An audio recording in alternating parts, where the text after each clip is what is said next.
Hello guys, welcome back. Episode 2 അവസാനിക്കുന്നത് അച്ഛൻ്റെ അശ്ലീല വീഡിയോ കാണുന്ന മക്കളുടെ ഫേസ് കാണിച്ചിട്ടാണ്. എപ്പിസോഡ് 3യുടെ തുടക്കത്തിൽ മൂത്തമോൻ ഇളയ കുട്ടിയോട് അമ്മയോട് ഇതൊന്നും പറയരുതെന്നും അമ്മ ഇപ്പോഴാണ് ചെറുതായിട്ട് ഓക്കെ ആയി വരുന്നതെന്നും ഇനി ഇതറിഞ്ഞാൽ കൂടുതൽ ഡെസ്പ് ആകുമെന്ന് പറയുന്നു.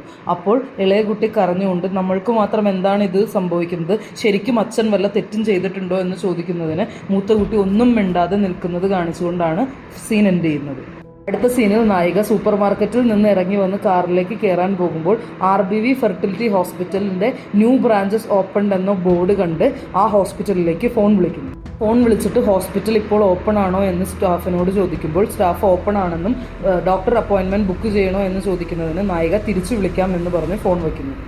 ഹോസ്പിറ്റൽ ഓപ്പൺ ആയി എന്ന് ഫേമിൻ്റെ ഹെഡിനെ നായിക വിളിച്ചു പറയുമ്പോൾ ഫേമിൻ്റെ ഹെഡ് ഫ്രസ്ട്രേറ്റഡ് ആവുന്നു. നായികയോട് 1 മണിക്ക് ഈ ഫേമിലെത്താനും എത്തുന്നതിന് മുമ്പ് ആദ്യമേ കണ്ട ഒരു ഇമ്പോർട്ടൻറ്റ് ഇൻഫോർമേഷൻ കളക്ട് ചെയ്യാനും പറഞ്ഞ് ആ സീൻ അവിടെ കഴിയുന്നു. അടുത്ത സീനിൽ നായിക ആദ്യയെ കാണാൻ പോകുന്നതാണ് കാണിക്കുന്നത്. ആദ്യയോട് നായിക നിന്റെ കാര്യത്തിൽ ഹോസ്പിറ്റലിന് തെറ്റ് ചെയ്തിട്ടില്ല എന്ന് തോന്നുന്നുണ്ടോ എന്ന് ചോദിക്കുന്നതിന് ഇല്ല, മൈനർ ഗേൾസിനെ ഹോസ്പിറ്റൽ തന്നെയാണ് ഏജൻസി വഴി കൊണ്ടുവരാൻ പറയുന്നത് എന്ന് ആദ്യ നായികയോട് പറയുന്നു. കൊച്ചുകുട്ടികളെ സെക്ഷലി ആക്റ്റീവ് ആക്കിയാലേ എക്സ് ഫെർട്ടൈൽ ആവുള്ളൂ എന്ന് ഹോസ്പിറ്റൽ പറയുന്നത് കൊണ്ട് തന്നെ ആദ്യയുടെ സ്റ്റെപ്പ് ഫാദർ ആദ്യയെ വേറൊരു രീതിയിൽ തൊടുമായിരുന്നു എന്ന് നായികയോട് ആദ്യ പറയുമ്പോൾ നായികയ്ക്ക് അത് കേട്ട് സങ്കടമായി അവളെ കെട്ടിപ്പിടിക്കുന്നു. അടുത്ത സീനിൽ നായിക ആദ്യയെ കണ്ട് തിരിച്ച് കാറിൽ വരുന്നതിനിടെ ഒരു ലോറി നായികയെ ഫോളോ ചെയ്യുന്നു. ഒരുപാട് നേരം ഫോളോ ചെയ്ത് കഴിഞ്ഞ് ആ ലോറി നായികയുടെ സൈഡ് മിറർ ഇടിച്ചിട്ടിട്ട് അവിടെ നിന്ന് പോകുന്നു. നായിക തിരിച്ച് ഫേമിലേക്ക് വരുമ്പോൾ അവിടെ വെച്ച് തിള്ളയെ പിന്നെയും കാണുന്നു. തിള്ള നായികയോട് നീ ഇന്ന് രക്ഷപ്പെട്ടെന്നും ഇന്ന് നിന്റെ കൂടെ കാറിൽ വേറെ ആരും ഉണ്ടായിരുന്നില്ല, പക്ഷേ കുട്ടികളും നീയും കാറിൽ പോകുമ്പോഴാണ് ഇത് സംഭവിക്കുന്നതെങ്കിൽ എന്താവുമെന്നും അയാൾ ചോദിക്കുന്നു. എനിക്ക് എല്ലായിടത്തും ആളുകളുണ്ടെന്ന് നിന്നോടൊന്ന് പറയാൻ വേണ്ടിയാണ് വന്നതെന്ന് പറഞ്ഞ് അയാൾ അവിടെ നിന്ന് പോകുന്നു. അടുത്ത സീനിൽ നായികയും ഫേമിൻ്റെ ഹെഡും കൂടെ സംസാരിക്കുമ്പോൾ ഫേമിൻ്റെ ഹെഡ് നാഗമുത്തു എന്ന് പറഞ്ഞ അഡീഷണൽ സെഷൻസ് ജഡ്ജ് ഭയങ്കര കറപ്റ്റായിട്ടുള്ള ഒരാളാണ്. അയാൾ ഹോസ്പിറ്റലിൻ്റെ കയ്യിൽ നിന്ന് പൈസ വാങ്ങി ഹോസ്പിറ്റൽ റീഓപ്പൺ ചെയ്യാൻ പെർമിഷൻ കൊടുത്തുവെന്ന് നായികയോട് പറയുന്നു. അതുപോലെ തന്നെ ഹെൽത്ത് മിനിസ്റ്റർ 2 കോടി രൂപ ഹോസ്പിറ്റലിൻ്റെ കയ്യിൽ നിന്ന് വാങ്ങിയെന്നും പറയുന്നു. അപ്പോൾ നായിക ഹോസ്പിറ്റൽ ഒരുപാട് അഡ്വർടൈസ്മെൻറ്റ് കൊടുത്ത് കുറേ ബ്രാഞ്ചസ് എല്ലായിടത്തും ഓപ്പൺ ചെയ്യുന്നുണ്ടെന്നും ആൾക്കാർ ഇത് മറന്ന് ഹോസ്പിറ്റലിലേക്ക് കയറുമെന്ന് പറയുന്നതിന് ഫേമിൻ്റെ ഹെഡ് ഞാൻ ഹൈക്കോർട്ടിൽ അപ്പീൽ ചെയ്യുമെന്ന് പറയുന്നു. അപ്പോൾ നായികയുടെ ഫ്രണ്ട് അവിടേക്ക് കയറി വന്ന് എന്താ കാറിന് പറ്റിയെന്ന് ചോദിക്കുമ്പോൾ അതൊരു ചെറിയ ആക്സിഡൻ്റ് ആണെന്ന് പറഞ്ഞ് നായിക അവിടെ നിന്ന് പോകുന്നു. അടുത്ത സീനിൽ കുട്ടികളുടെ മുറിയിൽ മൂത്ത കുട്ടി അച്ഛൻ്റെ വീഡിയോ തന്നെ നോക്കിക്കൊണ്ടിരിക്കുമ്പോൾ ഇളയ കുട്ടി എന്തിനാണ് ചേട്ടൻ എപ്പോഴും അത് തന്നെ നോക്കുന്നത് എന്ന് ചോദിക്കുന്നതിന് ഇത് റിയൽ ആണോ മാനിപ്പുലേറ്റഡ് ആണോ എന്ന് നോക്കുന്നതാണ് എന്ന് പറയുന്നു. അപ്പോൾ ഇളയ കുട്ടി ചേട്ടന് ഫേക്ക് ആണോ റിയൽ ആണോ എന്ന് ചോദിക്കുന്നതിൽ എനിക്ക് അത് ഫേക്ക് ആയിട്ടാണ് തോന്നുന്നത് എന്ന് ചേട്ടൻ പറയുന്നു. അപ്പോൾ അനിയത്തി എന്തുകൊണ്ടാണ് അങ്ങനെ തോന്നുന്നത് എന്ന് ചോദിക്കുന്നതിൽ ഈ ഫോട്ടോയിലെ പെൺകുട്ടിക്ക് 6 ഫിംഗർ ഉണ്ടെന്ന് പറയുന്നു. അപ്പോൾ ഇളയ കുട്ടി എൻ്റെ സ്കൂളിൽ പഠിക്കുന്ന ഒരു കുട്ടിക്കും 6 ഫിംഗർ ഉണ്ട് എന്ന് പറയുന്നു. അപ്പോൾ മൂത്തുകുട്ടി നിനക്കത് മനസ്സിലാവില്ലെന്നും ഇത് AI ഗ്ലിച്ചാണെന്നും ഈ ഫോട്ടോയിൽ കാണുന്ന പെൺകുട്ടി റിയൽ അല്ലെന്നും പറയുന്നു. ആ കുട്ടിക്ക് ബെല്ലി ബട്ടൺ പോലും ഇല്ല എന്ന് മൂത്ത കുട്ടി പറയുന്നു. പക്ഷെ ആ ഇളയ കുട്ടി ആ മൂത്ത കുട്ടിയെ വിശ്വസിക്കുന്നില്ല, അവനെ കളിയാക്കുന്നു. അതിനവർ തമ്മിൽ തമാശയ്ക്ക് ഫൈറ്റ് ചെയ്യുന്നത് വെച്ച് ആ സീൻ അവിടെ കഴിയുന്നു. അടുത്ത സീനിൽ നായിക രാത്രി ഒറ്റയ്ക്ക് ഓഫീസിൽ വർക്ക് ചെയ്തുകൊണ്ടിരിക്കുമ്പോൾ നായികയുടെ ഫ്രണ്ട് നായികയ്ക്ക് ഇഷ്ടമുള്ള ഒരു ആൽമണ്ട് പുഡിംഗ് നായികയ്ക്ക് കൊടുക്കുന്നതിൽ അവൾക്ക് വളരെ സന്തോഷമാവുന്നു. അപ്പോൾ നമുക്ക് പഴയ അവർ കോളേജിൽ പഠിക്കുമ്പോൾ ഇത് ഒരുമിച്ച് കുടിച്ചത് കാണിച്ച് അവരുടെ ഒരു ക്യൂട്ട് സീൻ കാണിച്ചുകൊണ്ട് ആ സീൻ അവിടെ കഴിയുന്നു. നെക്സ്റ്റ് മോർണിംഗ് വീട്ടിൽ നായിക കുട്ടികളെ സ്കൂളിലേക്ക് പോകാനുള്ള തയ്യാറെടുപ്പിൽ ബിസിയായി ഇരിക്കുമ്പോൾ നായികയുടെ ഹസ്ബൻഡ് ജയിലിൽ നിന്ന് ഫോൺ വിളിക്കുന്നു. മകനും മകളും എന്ത് ചെയ്യുകയാണെന്ന് ചോദിക്കുന്നതിൽ അവർ മകൻ കുളിച്ചുകൊണ്ടിരിക്കുന്നതാണ്, അതുപോലെ മകൾ സൈക്കിൾ ടെസ്റ്റിന് പഠിക്കുകയാണെന്ന് പറയുന്നു. അപ്പോൾ നായകൻ താനില്ലാത്തതിൻ്റെ ആബ്സെൻസ് ആർക്കും ഇല്ലേ എന്ന് ചോദിക്കുമ്പോൾ നായിക ഞങ്ങൾ പിന്നെ കരഞ്ഞുകൊണ്ട് ഒരു മൂലക്കിരിക്കണോ എന്ന് ചോദിക്കുന്നതിൽ നായകൻ പിന്നെ വിളിക്കാമെന്ന് പറഞ്ഞ് ഫോൺ വയ്ക്കുന്നു. ആ സീൻ അങ്ങനെ അവിടെ കഴിയുന്നു. ഇന്ന് രാത്രി കുട്ടികൾ അച്ഛൻ്റെ അമ്മയുടെയും കൂടെയുള്ള പഴയ വീഡിയോസ് കണ്ടുകൊണ്ടിരിക്കുമ്പോൾ നായികയുടെ മോളുടെ ബർത്ത്ഡേയുടെ സമയത്ത് അച്ഛൻ ബർത്ത്ഡേ ആഘോഷിക്കുന്നതിൻ്റെ ഇടയിൽ ഒരു ഫോൺ വിളിക്കാൻ വേണ്ടി പോകുമ്പോൾ ആ അച്ഛനോട് അവർ രണ്ടുപേരും വരാൻ പറയുന്നതിൻ്റെ വീഡിയോ മോൻ കാണുന്നു. അവൻ ആ വീഡിയോ തന്നെ നോക്കി ഒരു എക്സ്പ്രഷൻ ഇടുന്നത് കാണിച്ചുകൊണ്ടാണ് ആ സീൻ അവിടെ കഴിയുന്നത്. അടുത്ത സീനിൽ നായകനും നായകൻ്റെ PAക്കും ഫ്രണ്ടും കൂടെ ജയിലിൽ വെച്ച് സംസാരിക്കുന്നതാണ് കാണിക്കുന്നത്. അപ്പോൾ ഫ്രണ്ട് നായകനോട് ആ ഡേറ്റിൽ ഒരു അലിബൈ വേണമെന്ന് ചോദിക്കുന്നതിൽ ഈ നായകൻ നായികയ്ക്ക് എന്തെങ്കിലും അറിയാമായിരിക്കും, അവളോടൊന്ന് ചോദിക്കാമോ എന്ന് ചോദിക്കുന്നു. താൻ ചോദിച്ചാൽ അവളിപ്പോൾ ദേഷ്യപ്പെടുമെന്നും പറയുന്നു. അടുത്ത സീനിൽ PA നായികയെ വിളിച്ചിട്ട് ഏപ്രിൽ 21 ഹസ്ബൻഡ് എവിടെയായിരുന്നു എന്ന് ചോദിക്കുന്നതിൽ നായിക എനിക്ക് ഉറപ്പില്ല എന്ന് പറയുന്നു. അപ്പോൾ PA നായകൻ്റെ പേരിൽ അന്ന് കൈക്കൂലി മേടിച്ചു എന്ന് പറഞ്ഞൊരു കേസ് ഉണ്ടെന്നും അത് ഡിസ്പ്രൂവ് ചെയ്യാൻ വേണ്ടിയാണ് ആ നായകൻ എവിടെയാണ് 21 ഉള്ളേ എന്ന് നായികയോട് ചോദിക്കുന്നു. അപ്പോൾ നായിക നോക്കട്ടെ എന്ന് പറഞ്ഞ് ഫോൺ വയ്ക്കുന്നു. കുറച്ച് കഴിഞ്ഞ് നായകൻ്റെ അമ്മ നായികയോട് വന്ന് പിള്ളേരെ ഞാൻ ജയിലിലേക്ക് കൂട്ടിക്കൊണ്ട് പൊക്കോട്ടെ എന്ന് ചോദിക്കുമ്പോൾ നായിക അതിന് സമ്മതിക്കുന്നില്ല. നായിക ഓഫീസിലെത്തിക്കഴിഞ്ഞ് നായികയുടെയും നായകൻ്റെയും പഴയ വീഡിയോ കണ്ടുകൊണ്ടിരിക്കുമ്പോഴാണ് ഏപ്രിൽ 21 നായകൻ നായികയ്ക്ക് ഒരു ഗിഫ്റ്റ് കൊടുത്തത് ആ വീഡിയോയിലുള്ളത് കാണുന്നത്.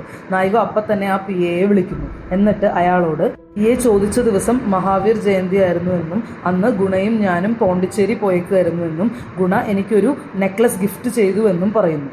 അപ്പോൾ PA ആ നെക്ലസിൻ്റെ റെസീപ്റ്റ് കിട്ടുമെന്ന് ചോദിക്കുന്നതിൽ നായിക കുറച്ച് സമയം തരൂ, ഞാൻ കണ്ടുപിടിച്ചിട്ട് വിളിക്കാമെന്ന് പറഞ്ഞ് ഫോൺ വയ്ക്കുന്നു. അടുത്ത സീനിൽ നായിക വേണ്ട എന്ന് പറഞ്ഞിട്ടും മുത്തശ്ശി കൊച്ചുമക്കളെയും കൂട്ടിക്കൊണ്ട് ജയിലിലേക്ക് പോകുന്നു.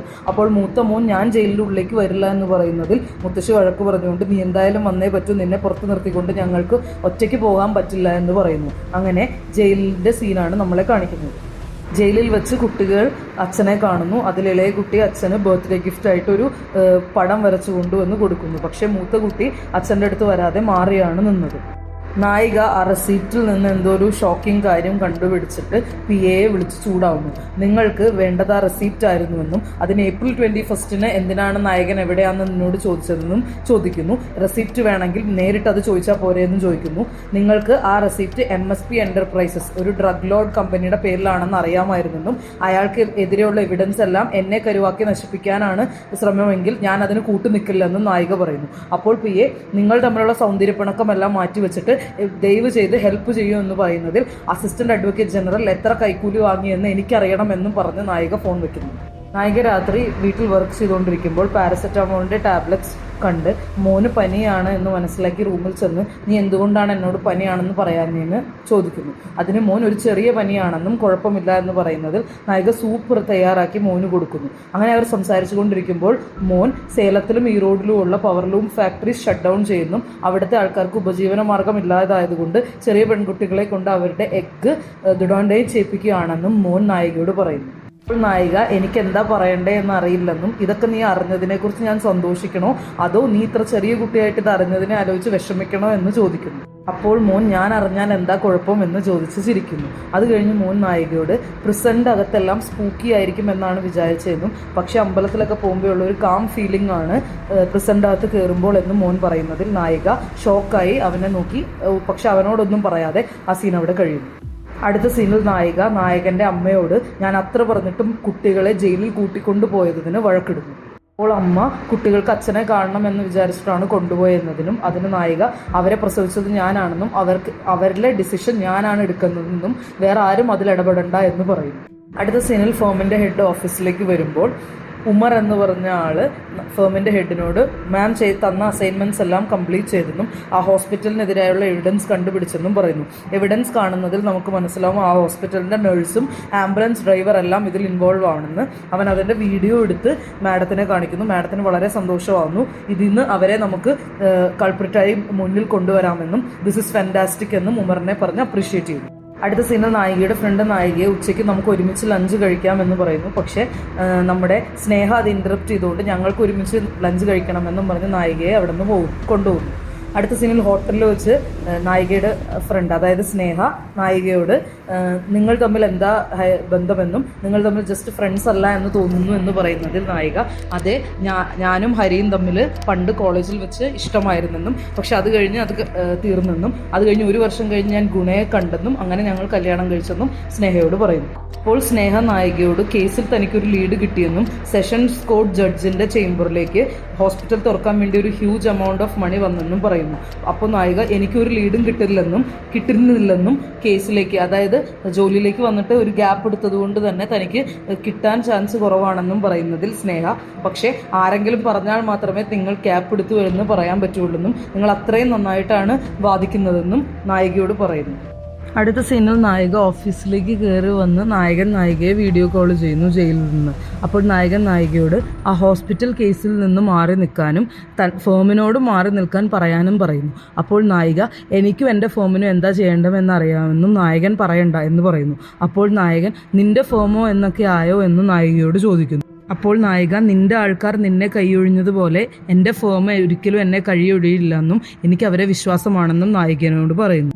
അപ്പോൾ നായകൻ ഈ രാജ്യം ഭരിക്കുന്നവരാണ് എന്നെ ഇവിടെ ഒരു ലാബറാറ്റായിട്ട് വച്ചിരിക്കുന്നതെന്നും അവർക്ക് അഴഞ്ഞു കൊടുത്തില്ലെങ്കിൽ അവരെന്തും ചെയ്യാമെന്നും നായികയോട് പറയുന്നു. അപ്പോൾ നായകനെ ചീത്ത പറഞ്ഞുകൊണ്ട് നിന്റെ പ്രൊഫഷന് വില കൊടുക്കാതെ അവരുടെ പാർട്ടിയുടെ അതായത് പാർട്ടിയുടെ അടിമയായിട്ട് ഇരിക്കല്ലേ എന്ന് നായകനോട് പറയുന്നു. അപ്പോൾ നായികയോട് ഞാൻ നിന്നെ പറഞ്ഞ് മനസ്സിലാക്കാൻ ശ്രമിക്കുകയാണെന്നും പാർട്ടിക്ക് എന്തെങ്കിലും ഫേവർ ചെയ്ത് കൊടുക്കുമ്പോൾ അവർ പൈസയായിട്ടോ നെക്ലസൊക്കെ ആയിട്ടോ എന്തെങ്കിലും തരുമെന്നും അത് കൈക്കൂലിയല്ലെന്നും നായികയോട് പറയുന്നു. അപ്പോൾ നായിക നീ അത് കൈക്കൂലി കൊടുത്ത് മേടിച്ചതാണെന്നും പറയുന്നതിന് നായകൻ ഞാൻ തന്നെയാണ് അത് സെലക്ട് ചെയ്തതെന്നും ഞാൻ നെറ്റിൽ 3 ദിവസം തപ്പി നോക്കി അവർക്ക് അയച്ചു കൊടുത്തതാണെന്നും പറയുന്നു. അപ്പോൾ നായിക എനിക്ക് നിന്നെ വിശ്വസിക്കാൻ പറ്റില്ലെന്ന് പറയുന്നു. അപ്പോൾ നായകൻ എന്നെ ഇപ്പോൾ വിശ്വസിക്കേണ്ട, നിനക്ക് ടൈം എടുത്ത് വിശ്വസിച്ചോളൂ എന്ന് പറയുന്നു. എന്നിട്ട് നായികയുടെ വർക്ക് സ്പേസ് കൊള്ളാമെന്നും നീ എന്നെ വിശ്വസിക്കാത്തതിൻ്റെ കാരണം നിൻ്റെ ഫേമോ പ്രൊഫഷനോ ആണോ അതോ നിൻ്റെ എക്സ് കൂടെ ഉള്ളതാണോ എന്ന് ചോദിക്കുന്നു. പക്ഷെ നായികയ്ക്ക് അത് ഒട്ടും ഇഷ്ടമാവുന്നില്ല. നായകനോട് ഈ കുട്ടികൾ ബീച്ചിൽ മണൽ വെച്ച് കൂമ്പാരം ഉണ്ടാക്കിയിട്ട് അത് നശിപ്പിച്ച് പോവില്ലേ, അതുപോലെ എല്ലാം നശിപ്പിച്ചിട്ടാണ് നീ പോയതെന്ന് പറയുന്നു. പക്ഷെ നായകൻ അത് ഒരുപാട് വിഷമമാവുന്നു. ഞാനിങ്ങനെ ചോദിക്കാൻ പാടില്ല എന്ന് നായകൻ പറയുന്നു. എന്നിട്ട് നായികയോട് എനിക്ക് നിന്നെ വേണമെന്നും നീ ഒരിക്കലും എൻ്റെ മേൽ ഗിവ് അപ്പ് ചെയ്യരുതെന്നും പറയുന്നു. പക്ഷെ നായിക എനിക്ക് വേറൊരു കോൾ ഉണ്ട് എന്ന് പറഞ്ഞ് ആ കോൾ കട്ട് ചെയ്യുന്നു. നായിക ഫോൺ കട്ട് ചെയ്ത് ഡെസ്പായിരിക്കുന്നത് നായികയുടെ ഫ്രണ്ട് മുകളിൽ നിന്ന് കാണുന്നു. അവൻ എന്ത് പറ്റിയെന്ന് നായികയോട് ആക്ഷനിലൂടെ ചോദിക്കുമ്പോൾ നായിക ഒന്നുമില്ലെന്ന് പറഞ്ഞ് നായികയുടെ മുഖം കാണിക്കുന്നിടത്ത് എപ്പിസോഡ് അവസാനിക്കുന്നു. വീഡിയോ നിങ്ങൾക്ക് ഇഷ്ടമായെങ്കിൽ ലൈക്ക് ചെയ്യുക, സബ്സ്ക്രൈബ് ചെയ്യുക. അതുപോലെ തന്നെ നിങ്ങളുടെ സജഷൻസ് കമൻറ്റ് ബോക്സിലൂടെ അറിയിക്കുക. അടുത്ത എപ്പിസോഡിലൂടെ വീണ്ടും കാണാം. Bye bye.